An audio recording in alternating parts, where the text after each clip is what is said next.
What's up guys? I hope you are doing well. I am Veer, welcome to stellar family. तो कैसे हो दोस्तों? मैं आशा करता हूँ शानदार तरीके से आप लोग अपनी लाइफ को एंजॉय कर रहे हो, अपनी सेहत, फैमिली और पढ़ाई का ध्यान काफी अच्छे से रख रहे हो।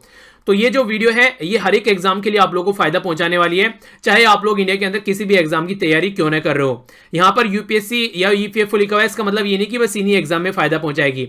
आप लोगों को ये स्टेट के जितने भी एग्जाम होते हैं उनके अंदर फायदा पहुंचाएगी, और किसी भी एग्जाम की आप लोग तैयारी कर रहे हैं ये एक अच्छा लेवल आप लोग का तैयार कर देगी, ताकि आप लोग उस एग्जाम में जाकर कंफर्टेबल फील करो। बस आप लोग एक छोटा सा काम करना है, जैसे ही स्क्रीन पर आप लोग क्वेश्चन दिखेगा, मेरे आंसर बताने से पहले एक बार खुद से उसको अटेम्प्ट कर देखिए। इससे ये होगा, अगर आप लोग उसको यहीं पर ही एक बार गलत कर लेंगे तो फिर एग्जाम में आप लोग उसको गलत नहीं करेंगे। सही होता है तो अच्छी बात है, गलत हो जाता है तो और भी अच्छी बात है। इसका मतलब ये होगा कि अब एग्जाम में आप लोग उसको याद रखोगे, क्योंकि गलती जो है नॉर्मली इंसान याद रख लेता है। तो इससे काफी अच्छा फायदा आप लोगों को देखने को मिलेगा।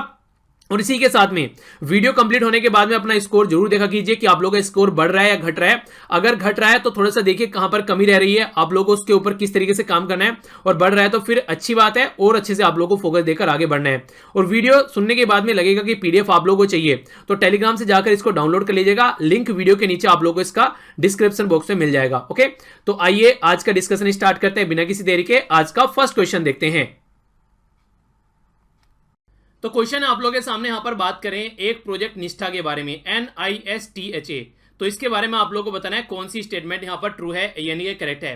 पहली स्टेटमेंट में यहां पर बोला गया है कि जो निष्ठा है यहां पर world largest teacher training program है, ये अपने ही तरीका वर्ल्ड में, यानी कि ये एक तरीका प्रोग्राम है यहाँ पर वर्ल्ड में सबसे बड़ा जो लॉन्च किया गया टीचर्स की ट्रेनिंग के लिए। दूसरी स्टेटमेंट बोला गया कि एक इनिशिएटिव है इस तरीके का जो कि स्टैंडर्डाइज्ड ट्रेनिंग मॉड्यूल यहां पर सेटअप करेगा नेशनल लेवल पर for all state except union territory, यानी कि स्टेट के लिए रहेगा, यूनियन टेरिटरी के लिए नहीं रहेगा। यूनियन जो HRD मिनिस्टर है यानी कि human resource and development minister हैं, उनके द्वारा यहां पर लॉन्च किया गया है निष्ठा प्रोग्राम। तो कौन सी स्टेटमेंट यहां पर सही है? ए में बोला गया 1 and 2, बी में बोला गया 1 and 3, सी में बोला गया 2 and 3, डी में बोला गया नन ऑफ द अबव। तो ए, बी, सी या फिर डी सही आंसर आप लोगों को बताना है। तो जो क्वेश्चन का आंसर है, क्वेश्चन का आंसर है यहाँ पर बी। बी का मतलब है 1 and 3 सही है, सेकंड यहाँ पर गलत है। आगे बढ़ने से पहले आप लोगों को पता होना चाहिए निष्ठा जो ये है इसका फुल फॉर्म क्या है। ये है नेशनल इनिशिएटिव स्कूल, ठीक है ना। नेशनल इनिशिएटिव जो स्कूल होते हैं खासकर स्कूल लेवल पर, उनका होलिस्टिक डेवलपमेंट किया जाएगा जो टीचर है उनका, और इसी के साथ में जो यहाँ पर हेड्स हैं स्कूल के अंदर में, इनके जो प्रिंसिपल वगैरह हैं। तो फुल फॉर्म क्या है exactly? National initiative for school heads and जो टीचर हैं उनका होलिस्टिक एडवांसमेंट। तो ये है बेसिकली इसकी फुल फॉर्म। तो जो स्कूल के हेड्स हैं, प्रिंसिपल और जो यहाँ पर उसके टीचर हैं, उनका सबका होलिस्टिक डेवलपमेंट किया जाएगा ताकि बच्चों का भी डेवलपमेंट हो सके। पहली स्टेटमेंट यहाँ पर अपने ही तरीका वर्ल्ड में लार्जेस्ट प्रोग्राम है, पहली स्टेटमेंट करेक्ट होगी। दूसरी स्टेटमेंट में बोला जा रहा है यहाँ पर ये ऑल स्टेट और यूनियन टेरिटरी में नहीं होगा। ऐसा कैसे पॉसिबल है? सारे राज्य में तो दे देंगे पर यूनियन टेरिटरी में नहीं देंगे, तो ये गलत है। और वैसे भी लॉन्च किसके द्वारा किया गया है? मिनिस्ट्री ऑफ HRD के द्वारा, तो सेंटर के द्वारा लॉन्च किया गया है, और सेंटर के अंदर ही यूटी आती है। तो आप लोग इसको वैसे भी समझ सकते हैं कि वैसे भी ये स्टेटमेंट गलत हो गई, ठीक है। तो सबके लिए है। बेसिक टारगेट क्या है हमारी कंट्री में? 42 लाख टीचर यहां पर अक्रॉस द कंट्री कोशिश किए जाएंगे, ताकि देखिए अगर टीचर अच्छा रहता है ना तो फिर बच्चों का जो इनिशियल डेवलपमेंट होता है वो टेक टीचर करता है। अगर सही से ढंग से एक एजुकेशन लेवल मिल जाए बच्चों को, तो फिर आगे चल के एक अपॉर्चुनिटी उसको मिल सकती है, अच्छा अपनी लाइफ सेट कर सकता है वो बच्चा, अगर स्टार्टिंग में टीचिंग अच्छी मिल जाए। तो उसी को इंप्रूव करने की कोशिश यहां पर की जा रही है हमारी कंट्री में। आंसर भी हो गया। आगे बढ़ता हूं।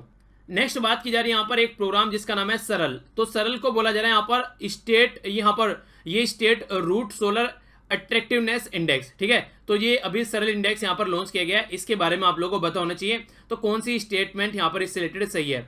सबसे पहली स्टेटमेंट में यहाँ पर बोला गया है कि एक तरीके से इंडिया के स्टेट को देखेगा कि कौन से स्टेट ने ज्यादातर यहाँ पर जो सोलर पैनल है उसको इंप्लीमेंट किया ढंग से, तो उसके बारे में यहाँ पर बात की जा रही है छतों के ऊपर, ठीक है। दूसरा बोला गया ये एक तरीके से डिजाइन किया गया कोलैबोरेटिव यहाँ पर ministry of new renewable and energy, इसी के साथ में यहाँ पर शक्ति सस्टेनेबल एनर्जी फाउंडेशन, और इसी के साथ में association chamber of commerce and industry of India.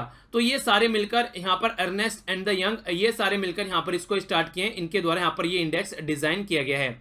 सही स्टेटमेंट क्या है? ए में बोला जा रहा है 1 ओनली, बी में 2 ओनली, सी में बोथ और डी में none of the above. Answer क्या सही है? आंसर है यहाँ पर सी, यानी कि दोनों ही स्टेटमेंट सही है।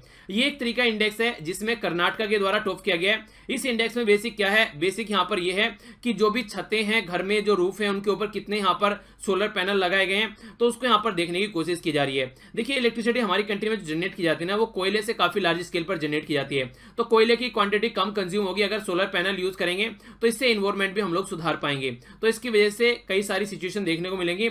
आम के आम और गुठलियों के दाम, अगर आप लोग एक्स्ट्रा यहाँ पर एनर्जी जनरेट कर पाते हो तो आप लोग उसको ग्रिड में सप्लाई कर सकते हैं, तो आप लोग रेवेन्यू भी जनरेट कर पाएंगे। या फिर फ्यूचर में अगर आप लोगों के पास में इलेक्ट्रिसिटी नहीं है तो आप लोग यहाँ पर इलेक्ट्रिसिटी खरीद सकते हैं, उसको सेव भी रख सकते हैं। तो इस तरीके से कई सारी फैसिलिटी प्रोवाइड कराने की बात की जा रही है। और एक इंपॉर्टेंट डेटा आप लोगों को बताया, 2022 तक हमारी कंट्री में 175 गीगावाट यहाँ पर ये जो बेसिक सोलर एनर्जी है उसको जो सोलर एनर्जी नहीं, जो टोटल रिन्यूएबल एनर्जी है उसको फोकस किया जा रहा है, जिसमें से 100 जो गीगावाट है ये यहाँ पर आप लोगों को सोलर एनर्जी यहाँ पर देखने को मिलती है। ठीक है, तो आंसर सी है। आगे चलता हूं। क्वेश्चन नंबर 3 है आप लोगों के सामने, ये बात कर रहे हैं CITES। तो अगर आप लोगों को फुल फॉर्म नहीं पता है तो आप लोग काफी कंफ्यूजन हो जाता है क्वेश्चन का आंसर देने में, और कई बार आप लोगों को फुल फॉर्म नहीं दी होती है। तो क्वेश्चन पढ़िए, आंसर दीजिए, उसके बाद में फिर डिटेल में डिस्कस करता हूं। बात की जा रही है यहाँ पर CITES के बारे में, और बोला जा रहा है कि नोट करेक्ट स्टेटमेंट आप लोगों को बतानी है। सॉरी, यानी कि सही नहीं पूछा गया, यहाँ पर गलत स्टेटमेंट आप लोगों से पूछी गई है।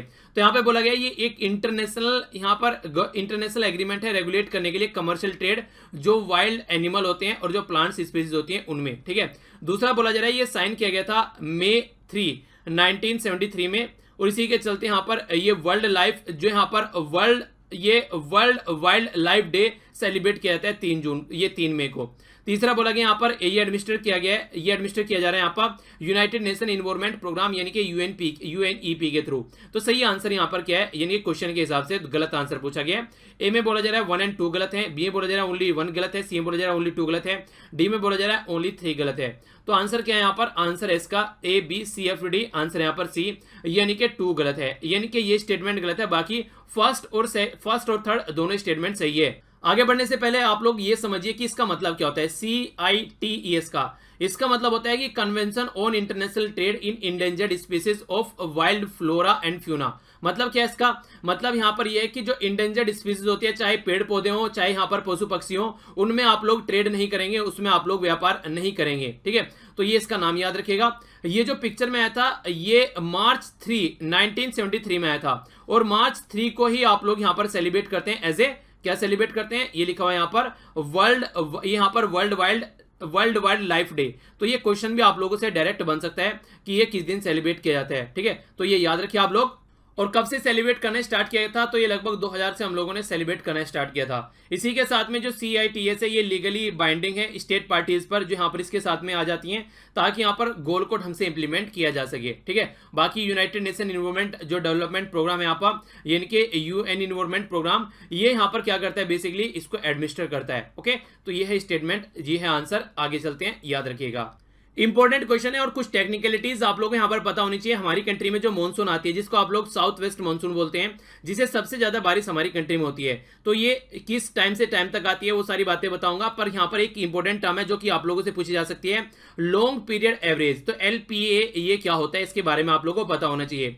तो एक एक कर बात करते हैं यहाँ पर LPA के बारे में। सबसे पहले बोला गया कि LPA जो है यहाँ पर, जिसको लॉन्ग पीरियड एवरेज बोलते हैं, ये एवरेज है जो रेनफॉल हमारी कंट्री में होता है, ये वोल ड्यूरिंग द एंटायर ईयर, लगभग 50 साल का एवरेज निकाला जाता है, और उसके बेस पर प्रिडिक्शन किया जाता है कि आगे बारिश कैसी होने वाली है। तो 50 साल का पूरे साल में जो बारिश होती है उसका एवरेज निकाला जाता है, पहली स्टेटमेंट। दूसरा बोला गया कि करंट LPA जो है यहाँ पर 89 सेंटीमीटर है, बेस्ड ऑन 1951 से 2000 तक का, यानी कि 50 साल का पूरा यहाँ पर डेटा है। नेक्स्ट बात की जा रही है, इंडियन मीटरोलॉजिकल डिपार्टमेंट जो है वो यहाँ पर एक तरीके से बताता है कि नॉर्मल मानसून रहने वाला है, डेफिशिएंट मानसून रहने वाला है, LPA के हिसाब से यहाँ पर ये बताता है। कौन सी स्टेटमेंट करेक्ट है? ए में बोला जा रहा है 1 और 2, बी में बोला जा रहा है 1 और 3, सी में बोला जा रहा है 2 और 3, डी में बोला जा रहा है 1, 2 और 3। तो सही आंसर यहाँ पर क्या है? सही आंसर है यहाँ पर इसका सी, यानी कि 2 और 3। तो 2 और 3 में क्या है यहाँ पर, ये दोनों सही है। ये गलत स्टेटमेंट क्यों है? गलत स्टेटमेंट इसलिए क्योंकि यहाँ पर एंटायर ईयर का यहाँ पर काउंट नहीं किया जाता है। ये मॉनसून जो रहता है हमारी कंट्री में कौन से महीने में? जून, जुलाई, अगस्त, सितंबर। तो 4 महीने का लगभग यहाँ पर एक तरीका एवरेज निकाला जाता है, और उस एवरेज जो 50 साल में जो यहाँ पर बारिश हुई है उसके बेस पर बताते हैं कि आगे आने वाले टाइम में कैसी बारिश होने वाली है। तो यहाँ पर जैसे एवरेज निकाल लिया तो 89 हो गया यहाँ पर, 89 सेंटीमीटर 1951 से लेकर 2000 तक का। ये काम कौन करता है? इंडियन मीटरोलॉजिकल डिपार्टमेंट, जिसको आप लोग IMD बोलते हैं, ये यहाँ पर बेसिक ये काम करता है। ठीक है, तो इसके बारे में याद रखिएगा, डायरेक्ट क्वेश्चन आप लोगों से बन सकता है। चलिए एक क्वेश्चन आप लोग भी बता दीजिए, इंडियन मीटरोलॉजिकल जो डिपार्टमेंट होता है ये किस मिनिस्ट्री के अंडर में आता है हमारी कंट्री के? आंसर सी है। आगे चलता हूं। इंपॉर्टेंट क्वेश्चन आप लोगों के सामने यहाँ पर बात करें जीरो बजट नेचुरल फार्मिंग के बारे में। तो सबसे पहले आप लोग नाम देखिए, जीरो बजट यानी कि पैसा यहाँ पर नहीं लगना चाहिए। नेचुरल फार्मिंग, नेचुरल तरीके से कैसे यहाँ पर खेती की जा सकती है उसके बारे में स्टेटमेंट है। पहली स्टेटमेंट में बोला गया कि जीरो बजट नेचुरल फार्मिंग एक तरीका मेथड है केमिकल फ्री एग्रीकल्चर करने के लिए ट्रेडिशनल इंडियन प्रैक्टिस के थ्रू। दूसरा बोला गया यहाँ पर इंटेंसिव इरिगेशन यूज की जाती है, यानी कि काफी गहन सिंचाई यूज की जाती है, और डीप प्लोइंग यानी कि धरती में हल जो है वो बहुत गहरा जुताई की जाती है। तीसरा बोला गया यहाँ पर ये एक तरीके से प्रमोट करते हैं सोयल एरिएशन, ठीक है ना, इसी के साथ में इंटरक्रॉपिंग, और यहाँ पर ये टॉप सोयल मल्चिंग। तो ये सारी चीजें प्रमोट करता है। करेक्ट स्टेटमेंट क्या है? ए में बोला जा रहा है 1 and 2, बी में बोला जा रहा है 2 and 3, सी में बोला जा रहा है 1 and 3, डी में बोला जा रहा है 1, 2 and 3। तो सही आंसर क्या है? ए, बी, सी, एफ, डी। सही आंसर है यहाँ पर सी, यानी कि 1 and 3 स्टेटमेंट यहाँ पर सही है। सेकंड स्टेटमेंट गलत होगी। सबसे पहले तो बात की जा रही है नेचुरल फार्मिंग, तो फर्टिलाइजर वगैरह बिल्कुल यूज नहीं किए जाएंगे, तो ये एक अच्छी बात आप लोग यहाँ पर बोल सकते हैं। दूसरी बात जो बोली जा रही है यहाँ पर दूसरी स्टेटमेंट में कि इंटेंसिव इरिगेशन, तो देखिए यहाँ पर नेचुरल तरीके से काम करना है, तो इंटेंसिव यानी कि ज्यादा इरिगेशन का मतलब नहीं है, और डीप यहाँ पर कोई खुदाई भी नहीं करनी है, तो ये भी यहाँ पर गलत हो गया। तो इस तरीके से भी आप लोग इसको नहीं बोल सकते, तो ये भी एक गलत तरीका है। तीसरी स्टेटमेंट में यहां पर बोला जा रहा है सोयल एरिएशन, तो इसका मतलब क्या होता है? देखिए सोयल में छोटे छोटे जब होल हो जाते हैं, कई मतलब कई तरीके के जीव जंतु होते हैं, या फिर आप लोग बोलिए कि खुद भी कर जाए ताकि एयर वगैरह वहां पर उनमें जाती रहे। इंटरक्रॉपिंग क्या होता है? मतलब एक तरीके से एक फसल के साथ में दूसरी मिला, जैसे गेहूं में कई बार सरसों के बीज भी डाल दिए जाते हैं, उस तरीके से समझ सकते हैं। टॉप सोयल मल्चिंग की बात की जाती है जब ऊपर आप लोग बोलिए कि कुछ ऐसा परत सी बिछा दी जाती है घास फूस की मिट्टी के ऊपर, तो वो भी एक फायदेमंद रहती है यहाँ पर नेचुरल फार्मिंग में। तो ये सारी चीजों को बढ़ावा मिलेगा जब यहाँ पर नेचुरल फार्मिंग की हम लोग बात करेंगे। तो आंसर सी है। आगे चलते हैं। इंपॉर्टेंट क्वेश्चन यहां पर बात कर रहे हैं ये ट्रांसफॉर्मेशन ऑफ एस्पायरेशनल डिस्ट्रिक्ट्स के बारे में। तो एस्पायरेशनल डिस्ट्रिक्ट ट्रांसफॉर्मेशन प्रोग्राम, कौन सी स्टेटमेंट इससे रिलेटेड सही है? करेक्ट स्टेटमेंट आप लोगों को बतानी है। पहली स्टेटमेंट में बोला गया यहाँ पर ये जो वीक डिस्ट्रिक्ट है, खासकर जहां पर डेवलपमेंट ज्यादा नहीं हुआ है, उनमें कैसे यहाँ पर उनका डेवलपमेंट किया जा सकता है, इसके बारे में बात करते हैं यहाँ पर एस्पायरेशनल डिस्ट्रिक्ट का जो प्रोग्राम है। दूसरा बोला गया यहाँ पर जो इनिशिएटिव है ये 112 जो डिस्ट्रिक्ट आइडेंटिफाई किए गए हैं, सबको नीति आयोग यहाँ पर स्टीयरिंग करके चल रहा है, इनके देख रहा है कि क्या यहाँ पर चीज सही चल रही है और क्या गलत चल रही है। तीसरा बोला जा रहा है डेल्टा रैंकिंग यहाँ पर प्रोवाइड कराती है एस्पायरेशनल डिस्ट्रिक्ट की कि किस तरीके से उसके अंदर प्रोग्रेस हो रही है, हेल्थ को लेकर, न्यूट्रिशन को लेकर, education, agriculture, water resources, financial inclusion, skill development या फिर बेसिक इंफ्रास्ट्रक्चर जो भी है। तो कौन सी स्टेटमेंट करेक्ट है? ए में बोला जा रहा है 1 and 2, बी में बोला जा रहा है 2 and 3, सी में बोला जा रहा है 1 and 3, डी में बोला जा रहा है 1, 2 and 3। सही आंसर आप लोगों को बताना है ए, बी, सी या फिर डी। सही आंसर है यहाँ पर सी, यानी कि 1 and 3 सही है और सेकंड स्टेटमेंट गलत है।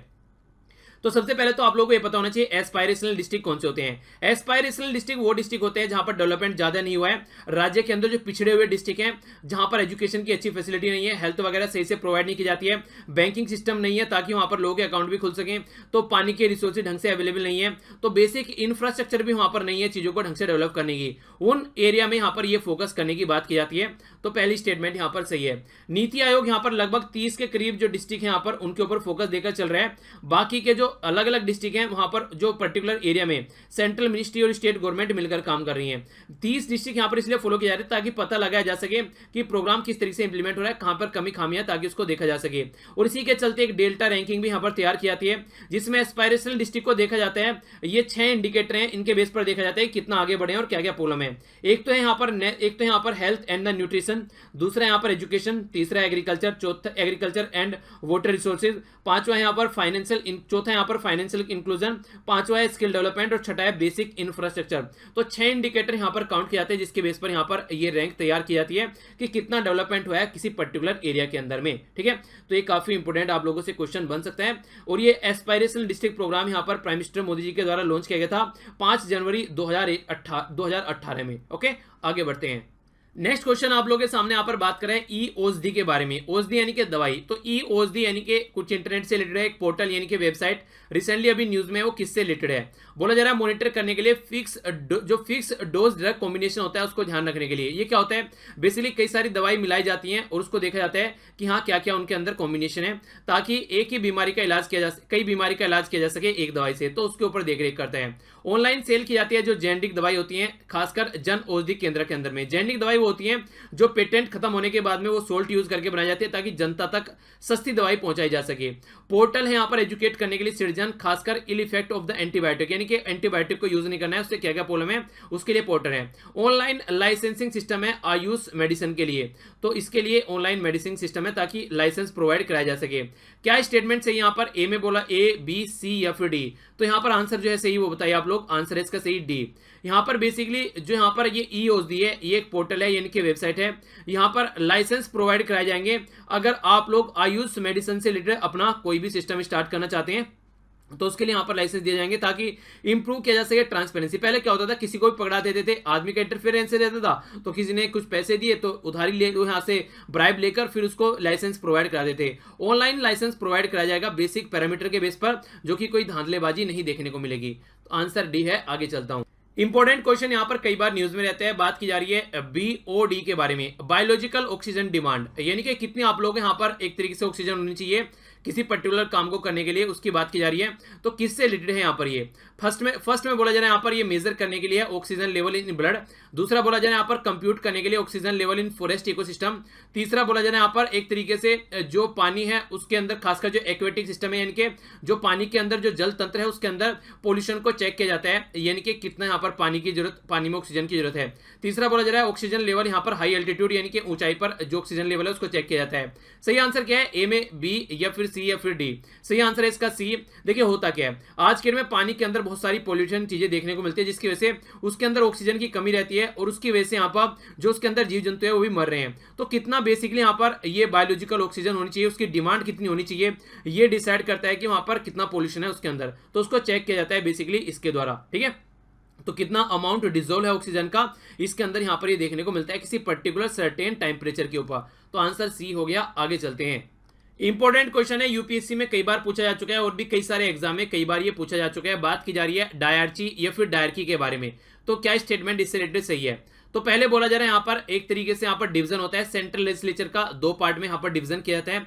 दूसरा बोला जा रहा है डबल गवर्नमेंट यहाँ पर सेंटर और स्टेट लेवल पर इंप्लीमेंट की गई। तीसरा बोला जा रहा है यहाँ पर ये दो जो सीट है यहाँ पर खासकर लंदन के अंदर और अनदर दिल्ली के अंदर, तो इस तरीके से यहाँ पर सेट बनाए गए रूल्स के, एक लंदन में रहेगा एक दिल्ली में रहेगा अंग्रेजों के टाइम पर। तीसरा बोला जा रहा है यहाँ पर डिवीजन था एक तरीके से, जो यहाँ पर प्रोविंस है उसके अंदर कैटेगरी में जो सब्जेक्ट है, यानी कि प्रोविंस में कैसे यहाँ पर कैटेगरी वाइज सब्जेक्ट को डिस्ट्रीब्यूट करना है उसके बारे में बात की जा रही थी।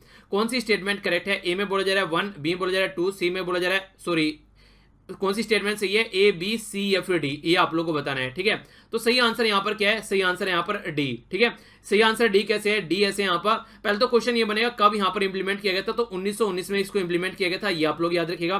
दूसरी स्टेटमेंट यहाँ पर ये उस टाइम पर कोई देखिए राज्य नहीं हुआ करते थे कि हाँ इस राज्य में यहाँ पर ये इसके पास में सब्जेक्ट हो गए, दूसरे राज्य में इसके पास हो गए, या फिर कैसे डिस्ट्रीब्यूशन करना है। यहाँ पर बेसिकली प्रोविंस के एक तरीके से कैटेगरी में डिवाइड यहाँ पर किया गया था। तो यहाँ पर ऐसा नहीं था, सेंटर और स्टेट की बात नहीं होती, जो प्रोविंस के लेवल पे ही यहाँ पर दो कैटेगरी डिवाइड कर दी गई थी कि ये मैटर आप लोग देखोगे और ये मैटर यहाँ पर गवर्नर जनरल के अंडर में रहेंगे। तो इस तरीके से यहाँ पर ड्यूअल गवर्नमेंट आप लोगों को देखने को मिली थी 1919 में ही। आज के डेट में 3 लिस्ट है, एक सेंट्रल लिस्ट है, एक स्टेट लिस्ट है और एक कॉन्करेंट लिस्ट है। ये फोकस देती है बेसिकली कि कौन कौन से सब्जेक्ट पर कौन लॉ बनाएगा। तो ये डिफरेंट है और ये यहाँ पर डिफरेंट था, तो ये डबल सिस्टम ऑफ गवर्नमेंट भी बोला जाता है। इंपॉर्टेंट क्वेश्चन एग्जाम में यहाँ पर पूछा जा चुका है, कौन सी स्टेटमेंट करेक्ट है ये बताना है। क्लाइमेट एंड जो क्लीन एयर कोएलिशन है यहाँ पर रिड्यूस करने के लिए शॉर्ट जो क्लाइमेट पोल्यूटेंट होते हैं उनको, ये जो इनिशिएटिव स्टार्ट किया गया था ये एक यूनिक इनिशिएटिव G20 कंट्री के द्वारा स्टार्ट किया गया था। दूसरा बोला जा रहा है यहाँ पर CCAC यानी कि climate and the clean air coalition की जो बात की जा रही है यहाँ पर, इसके बारे में बोला जा रहा है कि जो फोकस है यहाँ पर मेथेन, ठीक है ना, मेथेन यहाँ पर, और इसी के साथ में ब्लैक कार्बन और जो यहाँ पर हाइड्रोक्लोरोफ्लोरोकार्बन की बात की जाती है जो कि काफी इंपॉर्टेंट है, इसके ऊपर फोकस दिया जाता है। तो कौन सी स्टेटमेंट यहाँ पर करेक्ट है ये आप लोगों को बताना है। ए में बोला जा रहा है 1 ओनली, बी में बोला जा रहा है 2 ओनली, सी में बोला जा रहा है 1 and 2, डी में बोला जा रहा है 1 नो नाइदर 1 नो 2। तो सही आंसर क्या है? सही आंसर है यहाँ पर बी, यानी कि सेकंड स्टेटमेंट सही है कि इन सब चीजों के ऊपर फोकस किया जाएगा। पर लेकिन जो ये प्रोग्राम है यहाँ पर, ये प्रोग्राम है यहाँ पर यूनाइटेड नेशन इन्वायरमेंट प्रोग्राम का, तो UNEP का प्रोग्राम है यहाँ पर, ना कि यहाँ पर ये G20 का प्रोग्राम है। तो ये यहाँ पर आप लोग याद रखिएगा इसके बारे में। ओके, तो ये था टोटल आज का हमारा डिस्कशन, जिसके बारे में आप लोगों को पता होना चाहिए। और हाँ, एक छोटी सी स्टेटमेंट और बात याद रख सकते हैं आप लोग यहाँ पर कि ये 6 कंट्री है जो स्टार्टिंग में यहाँ पर इनिशिएट किया गया था, बांग्लादेश, कनाडा, घाना, मेक्सिको, स्वीडन और यूनाइटेड स्टेट। तो 2012 में इन 6 कंट्री को फोकस देकर चला गया था, जिनमें यहाँ पर फोकस दिया गया है। ठीक है, तो ये था आज का डिस्कशन। आई होप कि आप लोगों ने एंजॉय किया होगा। तो एंजॉय कीजिए, अपनी सेहत का ध्यान रखिए और रिवीजन जरूर करते रहिए। मिलता हूं नेक्स्ट लेक्चर में। बड़ों को नमस्ते, छोटों को प्यार, छोटी सी लाइफ एंजॉय करो यार। तब तक के लिए जय हिंद।